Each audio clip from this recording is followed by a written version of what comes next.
ভাই বিয়ে করে কেমন লাগছে? বেশ ভালো লাগছে মাশাআল্লাহ। দেশের জনপ্রিয় কন্টেন্ট ক্রিয়েটর ফারহান সাদিক, যাকে সবাই লিলিপুট ফারহান নামেই চেনে। সামাজিক যোগাযোগ মাধ্যমে তার অনুসারীর সংখ্যাও অনেক। বিভিন্ন সময় কন্টেন্টের মাধ্যমে আলোচনায় থাকলেও এবার ব্যক্তিগত জীবন নিয়ে সোশ্যাল মিডিয়ায় আলোচনায় উঠে আসলেন তিনি। বুধবার বিকেল থেকেই সোশ্যাল মিডিয়ায় ছড়ে পড়ে তার বিয়ের খবর। মুহূর্তে ফেসবুক ভরে যায় বিয়ের ছবি ও ভিডিওতে। একের পর এক শুভেচ্ছা বার্তা দিতে থাকেন তার বন্ধু, সহকর্মী ও ভক্তরা। আলহামদুলিল্লাহ আমি কবুল করলাম। আলহামদুলিল্লাহ আমি কবুল করলাম। বিয়ের খবর ছড়ালেও প্রথমে সবার মনে ছিল একটাই প্রশ্ন, কাকে বিয়ে করলেন ফারহান? পারিবারিক নাকি প্রেমের বিয়ে? এ নিয়েও ছিল নানা জল্পনা কল্পনা।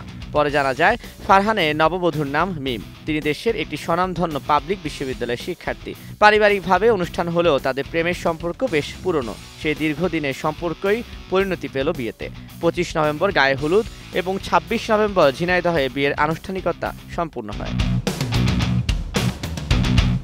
বিয়ের খবর প্রকাশ হওয়ার পর থেকেই নতুন জীবনের শুভেচ্ছায় ভাসছেন ফারহান। বিভিন্ন কন্টেন্ট ক্রিয়েটররাও শেয়ার করছেন শুভেচ্ছা বার্তা। কন্টেন্ট ক্রিয়েটর সাইদুর রহমান মানিক লিখেছেন, আমাদের সবার প্রিয় ফারহানের বিয়েটা হয়েই গেল।